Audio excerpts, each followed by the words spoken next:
Bismillahirrahmanirrahim. Assalamualaikum warahmatullahi wabarakatuh. Perkenalkan, nama saya Nur Hikmah, NIM 2022 10317. Saya ingin menjelaskan sedikit tentang dari sudut pandang keuangan, bagaimana dampak dari penurunan kualitas produk terhadap pendapatan dan keuntungan usaha, bagaimana hal ini mempengaruhi pengembalian investasi bagi bank. Nah, dari sudut pandang keuangan, menurut kualitas produk memiliki dampak signifikan terhadap pendapatan keuntungan usaha dan pengembalian investasi, termasuk bagian pihak bank yang memberikan pembiayaan. Berikut beberapa penjelasannya, yaitu 1. Dampak terhadap pendapatan dan keuntungan jasa, yaitu penurunan penjualan. Kualitas produk yang menurun biayanya menurunkan kepuasan pelanggan yang berujung pada berkurangnya pembeli ulang dan menurunnya jumlah pelanggan baru. Akibatnya pendapatan menurun. Biaya tambahan.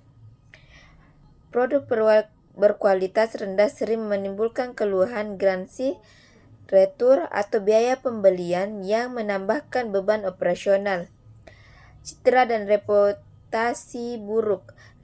Reputasi perusahaan bisa menurun sehingga kemampuan untuk mempertahankan harga premium atau memperluas pasar menjadi tergantung.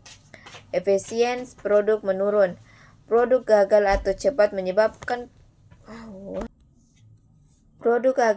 catat menyebabkan pemborosan bahan baku, waktu dan tenaga kerja.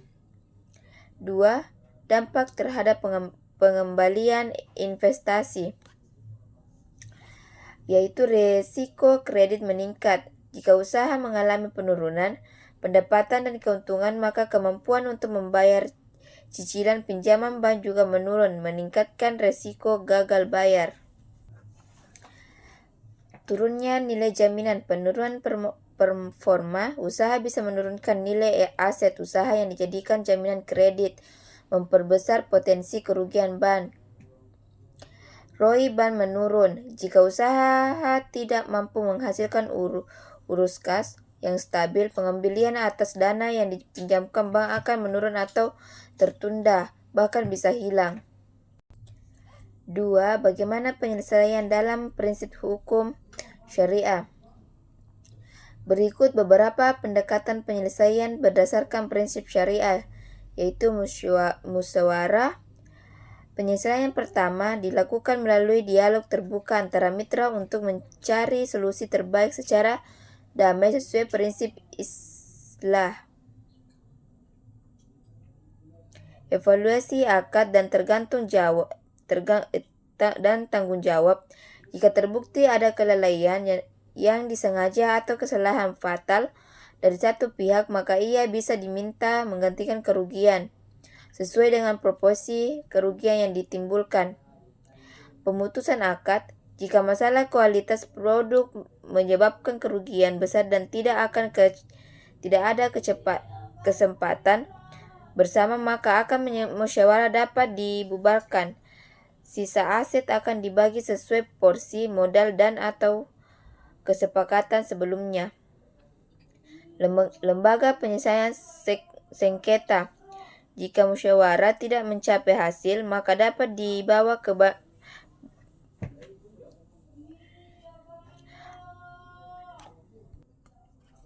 Badan Arbitrat Syariah Nasional atau ke pengadilan agama yang memiliki kewenangan menangani sengketa ekonomi syariah. Dari sudut pandang etika, bagaimana bank dan pengusaha menangani tanggung jawab etis terkait dengan kualitas produk dan kepuasan pelanggan? 1. Dari sudut pandang etika, tanggung jawab etis bank dan pengusaha terhadap kualitas produk dan kepuasan pelanggan. Etika bisnis menuntut agar semua pihak dalam kegiatan usaha bertindak jujur, adil, dan bertanggung jawab.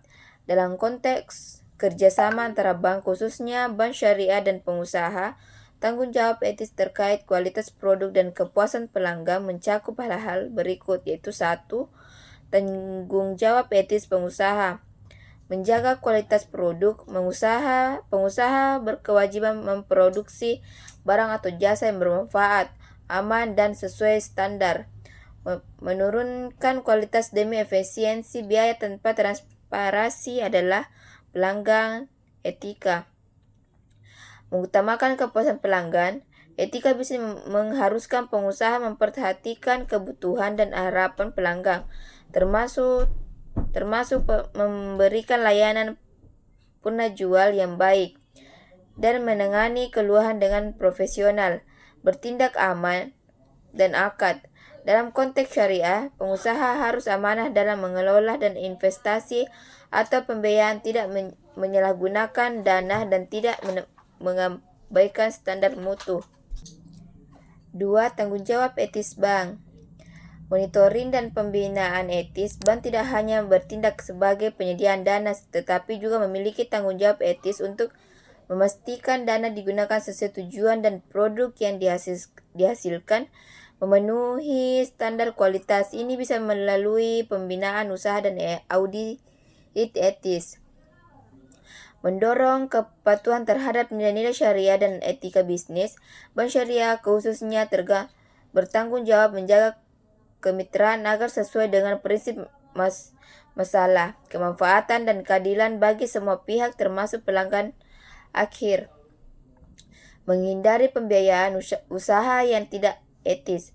Bank harus selektif dalam pendanaan usaha, memastikan bahwa produk yang dihasilkan tidak merugikan masyarakat atau pelanggan norma etika dan hukum.